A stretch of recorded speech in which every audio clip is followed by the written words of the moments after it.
The noise of scissors snapping cut through the quiet kitchen. It was small at first, like the scissors my son used for his paper crafts. I thought nothing of it. Then there was a sharp cry. A short, real cry that made my chest drop. I ran into the living room. Caleb sat very still in the chair. He was 8 years old. Tears ran down his cheeks. His brown hair, which had been neat that morning, was ripped and jagged now. Little chunks stuck up like the hair had been bitten. Pieces of hair lay all over the carpet like fallen leaves. My sister Amber stood behind him. She held the scissors. Her mouth was smiling in a mean way.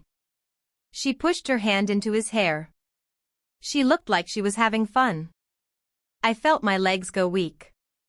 I grabbed Amber's hand and tried to pull the scissors away. She yanked Caleb's head back. The blades scraped his scalp and a thin line of red popped out where the skin opened. Caleb whimpered and squeezed the arms of the chair. He was very small against the big world. I shouted, "Stop. You're hurting him." My voice shook. Amber just smiled like it was a joke. She said, "Oops, I slipped." Her voice sounded empty and mean. My mother on the sofa laughed at the loudness of it. She rolled her eyes and said it was nothing. My father kept reading his newspaper. He did not move his eyes to look. My heart felt like it had been hit. They were my family. They were laughing at my son while he hurt. Caleb's eyes looked at me for help. He did not say the words. His face said, "Please save me." I moved fast and pushed Amber away. The scissors fell to the floor with a loud clatter. I wrapped my arms around Caleb and held him close. Amber shrugged as if it meant nothing. "It was just a haircut," she said. "Don't be dramatic." My mother sipped her coffee and said, "Kids bleed. He will be fine. Maybe he needed to learn." My father said, "You spoil him. He needs to be strong." They talked like my son was not a person. They spoke like he was something to fix. Caleb's scalp hurt. He buried his face into my shirt. I kissed the top of his head and whispered, "It's okay. You're safe." Inside, I was full of noise. My thoughts were loud and angry. I felt something inside me break. Not a small crack. A big break. I no longer felt like these people were family in the same way. Their laughter made something cold and hard grow inside me. That night I sat on the edge of Caleb's bed. I traced my fingers over the short, jagged pieces of his hair. I had washed his small cut and put a bandage on it. He slept but he kept twitching. Sometimes he would wake a little and whisper. I told him he was handsome and brave. He nodded but the light in his eyes was duller. He had watched his family laugh at him. No child should see that. In the morning, Amber moved like nothing had happened. She tossed the scissors into a drawer and hummed a tune. My mother made toast and smiled at the plate like everything was normal. My father scrolled on his phone and did not say anything. Amber called Caleb Raggedit like a mean nickname. They used it with a laugh. I stood by the counter and gripped it hard. I felt the wood bite into my hand. I did not yell. I did not throw anything. I watched them. I put the words they said into a small notebook I kept in my purse. I wrote each cruel thing down. I wrote their jokes and the faces they made. Each line was a small nail in a wall I was building in my mind. Time passed. They kept making the haircut a joke. Amber posted pictures online and wrote things like, "Toughening my nephew." My mother added silly comments. My father put laughing emojis. At school Caleb kept his hood up. When teachers asked, he said, "I'm cold." But the other kids whispered and looked. He stopped smiling like before. At home Amber would grab him and make the snipping sound with her fingers. "Snip, snip," she would say. "Trash boy." My mother laughed until she cried. My father told Amber to keep some jokes for later. Every time Caleb flinched, I felt a hot wish to shout. I wanted to scream so loud the house would shake. I wanted to strike out at them. Instead, I kept my mouth closed and watched. I learned them like I had to learn a map. Amber loved her hair. She cared about pictures and likes. She kept her hair long and shining. My mother loved to tell people about how perfect her family was. She played cards with her friends and told them stories. My father loved tools. He kept his garage clean and polished and showed off his things to men in the neighborhood. They thought the world turned around them. They thought being strong meant making others small. They had cut my son to make him no longer special in their eyes. If they could cut his hair and laugh, they could take other things too. I knew what to do then. I would not explode. I would be quiet. I would wait. But I would make them feel what they were making my boy feel. I started small. I smiled when Amber mocked me. I said thank you when my mother bragged. I even helped my father with his tools when he asked. They thought I was broken and tired. They thought I had stopped fighting. At night I planned. I took notes of what they loved most. I watched where Amber kept her straightener, where my mother put her bridge bag, how my father loved to line up wrenches. I did not want to humiliate them in public. I did not want to shout or ruin their faces for the world to see. I wanted them to crumble at home, where they felt safe. I wanted them to feel small in the quiet rooms they owned. I wanted their laughter to become worry. I wanted them to wish they had been kinder. The first thing I did was to Amber. One evening she left her hair straightener plugged in on her vanity. She had been in a hurry. She loved her long hair more than anything. I moved the dial a little. I set it so the heat would be wrong. I did not touch her body. I only touched the thing she worshipped. The next morning she screamed. Clumps of her hair were black at the tips and brittle. She ran to my mother and cried. My mother did not hug her. She smirked and said, "Now you know." My father made a small cruel joke. Amber looked at me like she suspected me. Her eyes were hot with anger, but nothing proved it. I kept calm. I stroked Caleb's hair when he slept. He was growing stronger hair now. He touched his head and smiled a tiny smile. I felt a small warmth. I had not hurt anyone. I had only taken a little of what they loved. It was a lesson. It was not fair or kind, but it did not come from the same place as what they did to my boy. Next I turned to my mother. She loved the bridge club. Every Wednesday she packed a bag full of her cards and pictures. She liked to show the world how perfect she seemed. One day while she was in the shower, I opened her bag. I changed her score sheets for ones that made her look like she had lost every game.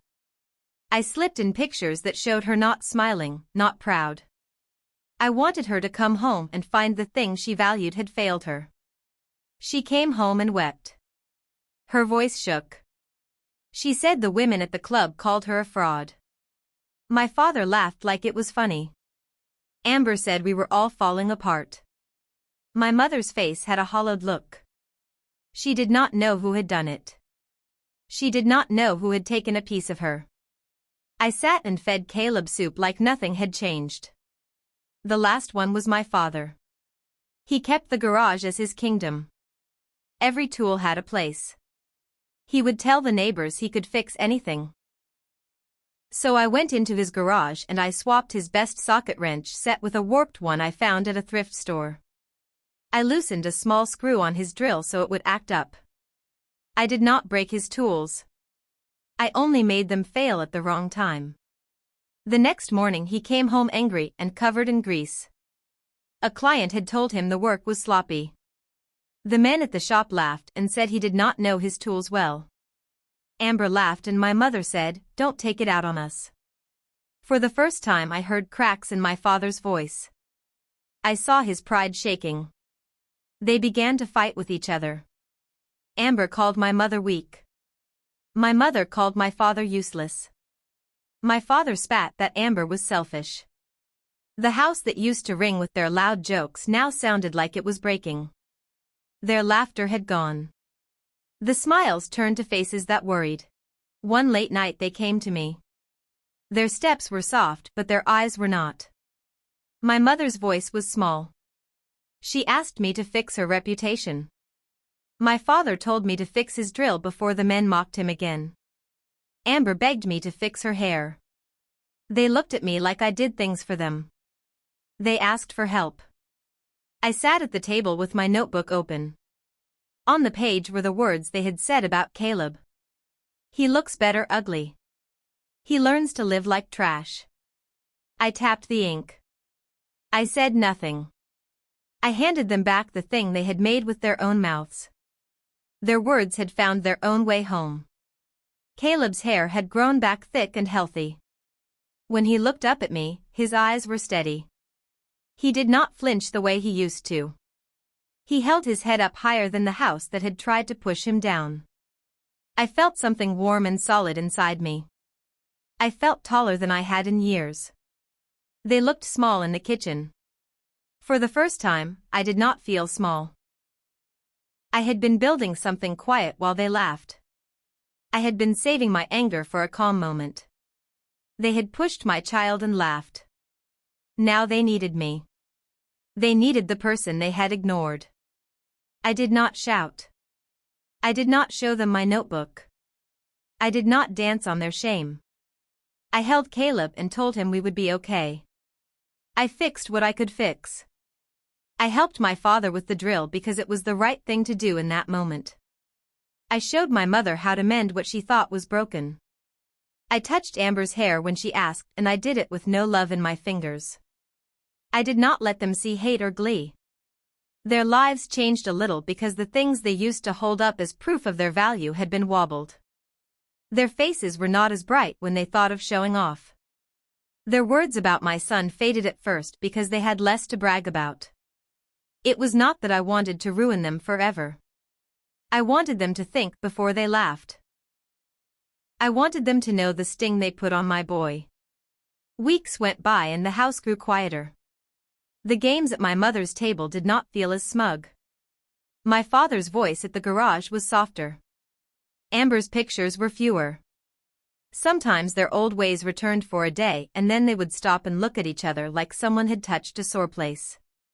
At school, Caleb began to smile again. He learned to trust that I would come for him. He learned that though people could be cruel, there was someone who would hold him through the storm. He played again, and sometimes I watched from the park bench while he ran with other kids. He still kept his hood on now and then, but less. There were nights when I thought about revenge and nights when I thought about forgiveness. Forgiveness felt like a large door that I could not open yet. The cut to Caleb was too fresh. The memory of his eyes was still sharp. Maybe someday I would find space to forgive. For now, I wanted us to be safe, and I wanted the house to learn not to hurt the people they loved. When I tell this story, I do not do it to praise what I did. I do not say it was right to trick their possessions. I only say the world lets people do cruel things and sometimes you have to stand in ways they will feel. I wanted my son to grow up with a quiet dignity. I wanted him to know that when bad things happen, someone will stand steady and fight in a careful way. Caleb grew. He learned to say no when kids teased him. He learned to keep his friends close and to leave the ones who laughed meanly. He learned that his worth did not change because of some scissors or words. He learned that people could be cruel and also that people can be brave. My life changed too. I saw the house with different eyes. I kept my notebook. I kept a watch. I did not become cruel like them. I became careful. I learned to protect without burning everything. I learned that sometimes the quiet steps are the ones that make the loudest difference. If you are listening and you have been hurt by someone you love, know that you are not alone. If someone you love is hurting a child, you can be the warm place they run to. You do not have to shout. You do not have to hurt back. You can be clever and steady, and you can build walls that keep the little ones safe. I still remember their faces the morning they came to me. I remember the way Caleb looked up at me and smiled small and brave. I remember the sound of the scissors and the red line on his head. I remember the smell of coffee and the way my mother's laughter sounded like paper being torn. I remember all of that, and I also remember the small things that changed. Caleb's hair growing strong. His laugh coming back. The nights we would sit and read together with a lamp low and a blanket wrapped around our knees. The mornings when he would press his cold toes against my leg and tell me a story he dreamed. Those moments made the long plan worth it. This is not a tale of perfect endings. This is not the kind of story where everyone forgives and joins hands. Some doors stayed closed. Some faces still carried the same lines. But the child who was cut and laughed at grew into a boy who walked with a quiet pride. And sometimes that is enough. I kept living. I kept watching. I kept loving. I kept being the shield I could be. I held my son close when he needed it and let him go when it was time to run. I taught him to find his strength in small things. I taught him that love is not a loud thing. Love is a steady hand at the right time. If you asked me now if I would change my actions, I would say I would do whatever kept my child safe. I would still be careful. I would still plan. I would still keep the notebook. I would still remember the day the scissors snapped. I would still choose my son over their laughter. That is how this story ends today. Not with a shout or a victory speech. Not with fireworks. Just with a child who stopped flinching and a parent who would not let him be small again. Please like and subscribe for more videos. Also comment where you're watching from.